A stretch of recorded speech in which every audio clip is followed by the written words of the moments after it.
안녕하세요. 저는 일산 사는 30대 후반의 여자입니다. 제가 이번에 정말 어이없고 기가 막힌 일을 겪다 보니 사람이라는 존재가 너무 무서워졌어요. 어디에다 하소연할 곳이 없어서 이렇게 익명의 힘을 빌려서라도 사연을 보내려고 합니다. 가족을 이룬다는 게, 그리고 이혼을 한다는 게 저만 어려운 것이고 남들은 쉬운 것인가 봐요. 남편은 제게 너무나도 쉽게 이혼을 요구하더라고요. 저는 지극히 평범한 집안에 태어나고 자랐어요. 그렇게 부유한 편은 아니지만 부족함 없이 하고 싶은 것 하고 살았죠. 아버지와 어머니는 젊었을 때부터 대기업에 다니시면서 돈을 열심히 모아놓으셨어요. 모아둔 돈이 좀 있어서 그런지 두 분 다 노후 걱정은 없으셨어요. 그래서 지금은 어머니께서 일을 그만두시고 집에서 살림을 하고 계시고요. 저는 같은 회사에 다니던 저희 집안과 비슷한 집안인 남편을 만나 결혼을 했습니다. 저희가 결혼한 지는 오래되었는데 현재 아이는 없는 상태예요. 노력은 많이 했었지만 애가 생각보다 쉽게 들어서지 않더라고요. 그렇다고 해서 애 못 가진다고 시어머니께서 구박하진 않으셨어요. 시어머니께서도 저처럼 임신이 잘 안 돼서 힘들게 저희 남편을 낳으셨었거든요. 그 마음 누구보다 이해한다면서 너무 조급해하지 말라고 오히려 저를 위로해 주시더라고요. 남편도 제게 조급해할수록 마음만 급해져서 애가 더 안 생길 수도 있다면서 아무 생각 없이 언젠간 오겠지 하는 심정으로 기다려보자고 하더라고요. 저는 정말 이런 시댁 찾기 힘들다며 결혼하길 잘했다고 생각했어요. 하지만 저희 아버지가 사업을 시작하시면서 이런 행복도 길게 가진 못했어요. 아버지께서는 다니던 회사에서 계속 근무하시다가 최근에 그만두고 모아둔 돈 일부를 가지고 사업을 시작하셨어요. 아버지는 손수 직접 팔찌를 디자인하고 만들어서 파셨어요. 처음엔 누구나 그렇듯 매출이 저조했는데 유명 인플루언서가 아버지께서 만든 제품을 착용하고 후기 글을 올린 이후에 그의 팬들에 의해서 입소문이 타서 대박이 난 거예요. 갑자기 늘어나는 주문량에 꿈인지 생시인지 도저히 정신을 못 차리겠다고 하시더라고요. 아버지도 이것도 한철이라면서 지금 이렇게 입소문이 타다가도 금방 수그러들 수도 있다면서 괜한 기대를 품지 않으셨어요. 하지만 아버지가 예상했던 것과는 달리 아버지의 제품들이 꾸준히 사랑을 받고 있더라고요. 나이가 좀 있으신 아버지가 디자인해서 그런지 아무래도 유행에는 뒤처지지만 나름의 유니크한 매력이 있다면서 그게 이 팔찌의 큰 포인트라며 다들 좋아해 주셨어요. 아버지께서는 팔찌를 팔아버신 돈으로 도움이 필요한 사람들에게 기부도 많이 하셨어요. 미혼모를 위해 분유와 기저귀, 그리고 청각장애인들을 위한 보청기 등등 여러 방면으로 기부를 하셨어요. 매출이 더 안 올라도 괜찮으니 떨어지지만 말자는 아버지의 바람과는 달리 아버지의 팔찌를 착용했던 유명 인플루언서가 뒷광고 논란이 터진 거예요. 그러면서 아버지의 회사도 함께 논란에 휩싸이게 되었죠. 사실이 아닌데 마치 사실인 것 마냥 사람들이 글을 썼고 그 글이 빠르게 퍼지면서 기사까지 포털 사이트에 크게 걸리게 되었어요. 알고 보니 아버지의 회사는 그 인플루언서의 가족이 운영하는 건데 홍보해주려고 뒷광고를 했다는 둥, 인플루언서의 유명세만 믿고 그거 이용해서 노력 없이 사업에 성공하려고 했다는 둥, 애초에 별 볼 일 없는 팔찌 착용한 게 이상했다면서 역시 가족이었다며 증거 사진이랍시고 짜맞추게 한 사진들을 같이 올리기 시작하더라고요. 사진과 함께 글을 적으니 내용이 부풀려질 대로 부풀려져서는 정말 모르는 사람이 보면 사실이라고 믿을 정도더라고요. 아버지께서는 사실이 아니며 그 인플루언서랑은 아무 관계 아니라고 입장 표명했지만 이미 사람들은 처음 나갔던 기사만 보고 계속 아버지 회사를 불매하기 시작했어요. 결국 아버지 회사는 위태위태한 상태를 유지하고 있었죠. 저는 누명을 벗기 위해서 SNS를 활용해서 해명하기 시작했어요. 하지만 제가 해명을 해도 드리려고 하지 않고 안 좋은 댓글만 쌓이더라고요. 지금 이게 어디서부터 첫 단추를 잘못 깬 것인지 전혀 모르겠더라고요. 해명을 하면 할수록 사람들 사이에서는 저도 그 인플루언서의 친척이 되어 있었어요. 오히려 말하면 더 손해인 것 같아서 저도 손을 놓을 수밖에 없었어요. 엎친 데 덮친 격으로 아버지 일 때문에 안 그래도 스트레스 받는데 거기다 남편까지 더하더라고요. 결혼 후에 제가 다니던 회사를 그만두고 다른 회사로 이직을 해서 남편과 퇴근 시간이 달랐어요. 제가 조금 더 늦게 퇴근하는데 집에 들어가자마자 제 얼굴 앞에 종이 한 장을 들이밀더라고요. 다녀왔냐는 인사도 안 해? 이건 뭐야? 이게 무슨 종이인데? 이혼 합의서? 당신, 지금 이게 뭐 하자는 거야? 갑자기 무슨 이혼? 거기에 당신 인적사항 작성하고 도장 찍어. 우리 이혼하자. 지금 장인어른 회사 위태위태하다며 더 늦기 전에 갈라서자. 그게 우리 이혼이랑 무슨 상관인데? 나 아무 잘못한 거 없는데 왜 이혼을 해야 하는데? 다짜고짜 도장 찍으라고 하지 말고 내가 납득할 수 있게 설명을 좀 해봐. 장인어른 회사 조만간 망할 것 같은데 망하면 우리한테도 피해 올 거 아니야. 그러니까 늦기 전에 이혼하자고. 뭐? 우리 아빠 사업이 위태위태하니까 이혼하자고? 그동안 아빠가 당신 부모한테 바친 돈이 얼만데 시아버님 사업 위태할 때마다 우리 아빠가 모아둔 돈으로 도와줬었어. 그런데 지금 당신이 나한테 뭐라고? 그건 고맙게 생각하고 있어. 하지만 우린 당신 가족이 빚더미에 쌓이게 되면 도와줄 돈이 없어. 그리고 잘못하면 우리한테까지 피해 올 수도 있고. 난 피해 입기 싫어. 그러니까 도장 찍어. 남편 입에서 나오는 말들은 하나같이 어처구니가 없었습니다. 이때까지 저희 아버지께서 시아버님 회사가 위태로워질 때마다 가족 좋은 게 뭐냐면서 좋은 마음으로 그동안 모아두셨던 돈을 선뜻 보태주시곤 하셨거든요. 그런데 남편은 도와준 은혜도 모르고 막상 저희 아버지 회사가 위태로워지니 자기는 돈 없어서 못 도와준다고 자기 집안까지 피해받기 전에 이혼을 하자는 거예요. 저는 제가 이제껏 이런 사람과 살았었나 싶고 처음으로 결혼한 게 후회가 되더라고요. 힘든 시기에 돌아서는 사람들과는 인연을 이어가지 말라더니 그게 저희 남편이었어요.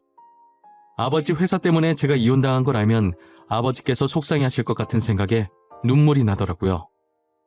그래서 저는 아버지 회사 곧 다시 일어설 거라고 남편을 설득해서 이혼만은 막아보려고 했는데 남편은 들은 척도 안 하고 날마다 이혼 합의서를 제 얼굴 앞에 들이밀었어요.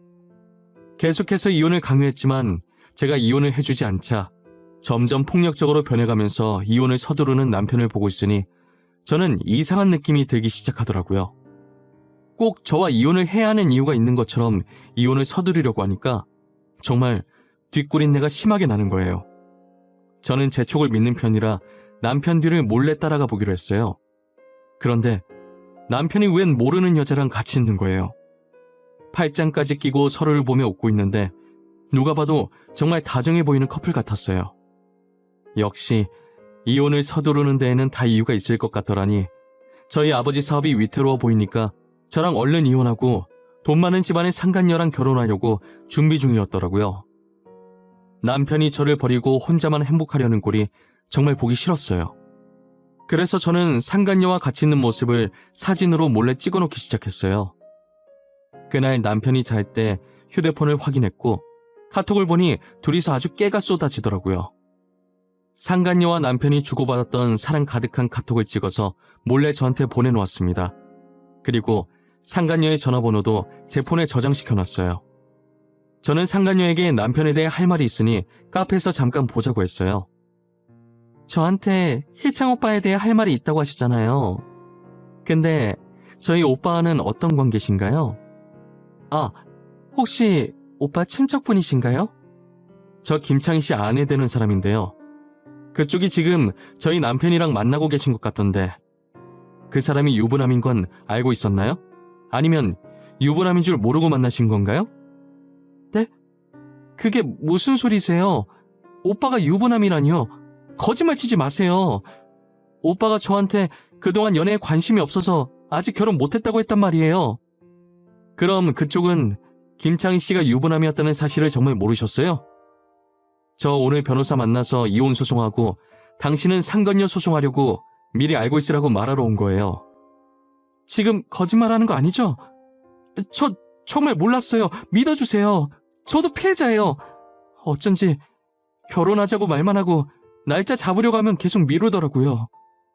상간녀는 남편이 유부남이었던 걸 전혀 몰랐던 눈치더라고요. 제게 제 차 사실이냐고 확인을 하길래 제가 미리 발급받은 가족관계 증명서를 보여주면서 남편과 혼인관계임을 증명하니 그제서야 믿기 시작하더라고요.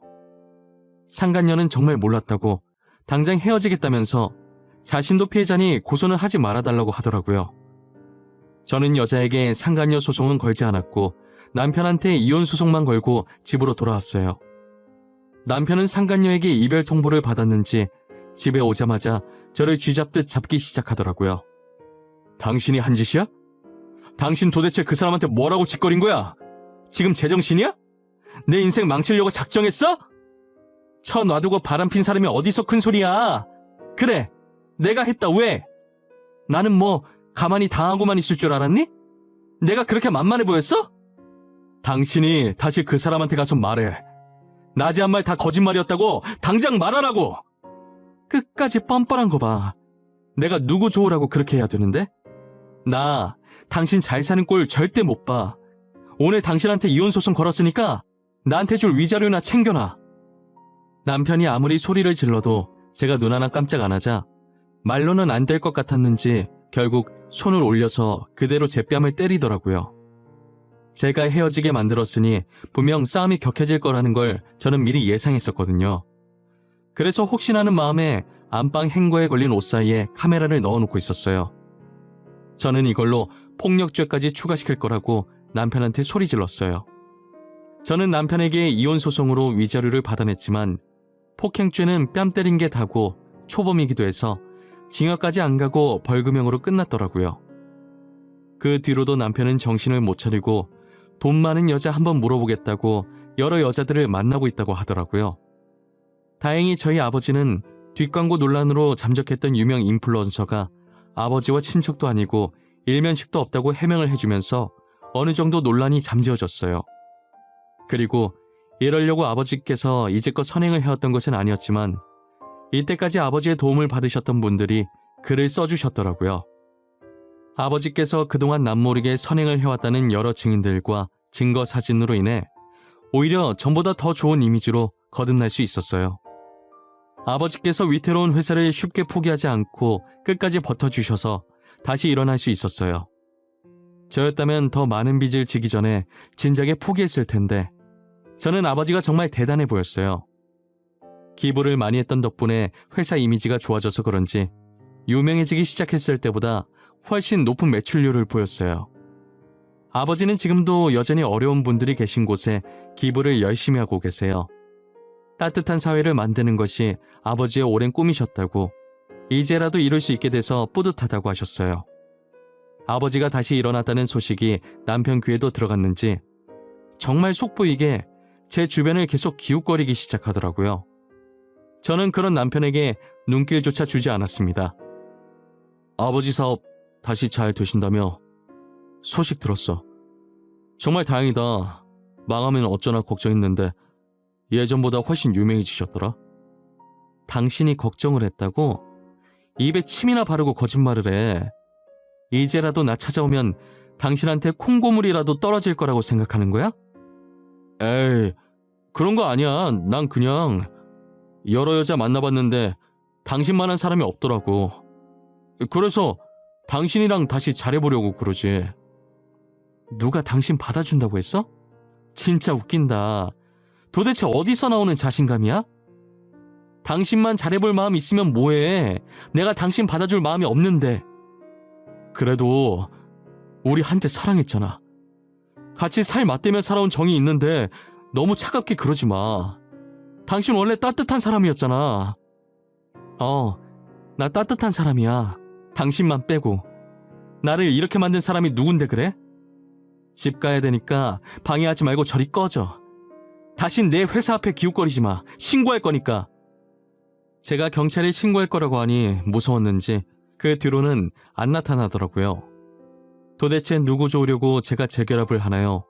저는 또다시 지옥 속으로 들어가기 싫었어요. 얼마 뒤 남편이 다니던 회사를 그만두고 사업한다는 소식을 들었어요. 저는 개업 축하한다는 문구를 새긴 근조 화환을 남편 회사로 보내줬어요. 그리고 화환과 함께 홍보 열심히 해주겠다고 포털 사이트 확인해보라는 편지도 하나 남겼죠.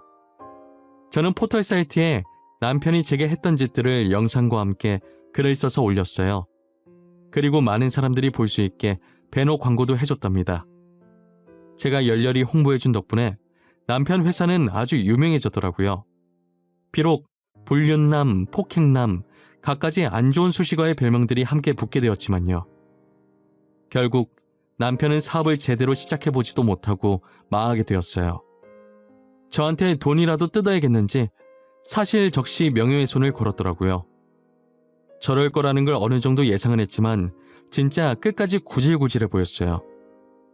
남편은 제게 합의금만 준다면 고소 취할 생각이 있다고 하더라고요. 당신 미쳤어? 사람을 이렇게 전 국민한테 망신 주니까 이제 속이 후련해? 이미 지난 일인데 꼭 그렇게까지 해야 했어? 응, 그렇게까지 해야겠더라고. 사실 아직 속이 완전히 후련하진 못해. 난 앞으로도 당신이 행복해지려고 하면 다 망쳐놓을 예정이야. 뭐? 앞으로도 계속 이러겠다고? 도대체 이렇게 해서 네가 얻는 건 뭔데? 너 그거 돈 낭비, 시간 낭비야. 알아? 내가 얻는 거? 통쾌함? 짜릿함? 그냥 내 기분이 좋아.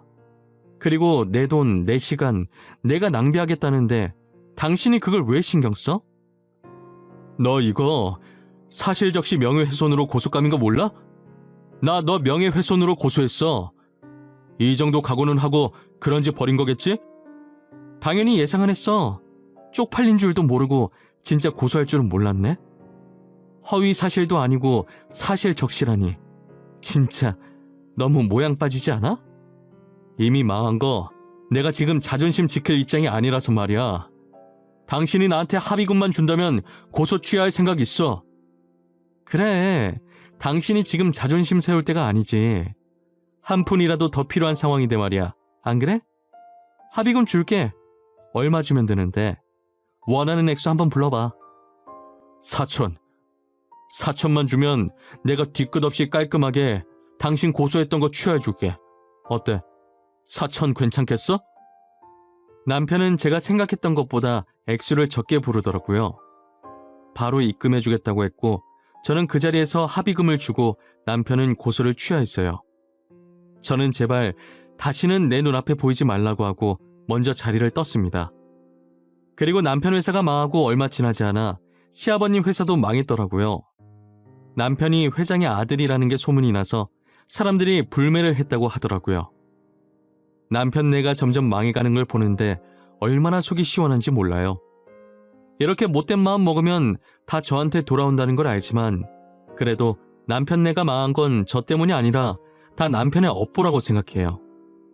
이제 와서 드는 생각이지만 저와 남편 사이에 애가 안 생겼던 건 이런 일이 생길 줄 알고 미리 조상님께서 막아주신 것만 같았어요. 저희한테 아이라도 있었으면 아이 핑계를 얼마나 댔을까요? 상상만 해도 치가 떨리고 온몸에 소름이 끼쳐요. 여러분들은 주변에 있는 누군가에게 혹시나 힘든 일이 생긴다면 못 본 척 외면하려고 하지 마시고 도움의 손을 한번 뻗어보세요. 그게 다 여러분들의 업으로 돌아갈 거예요.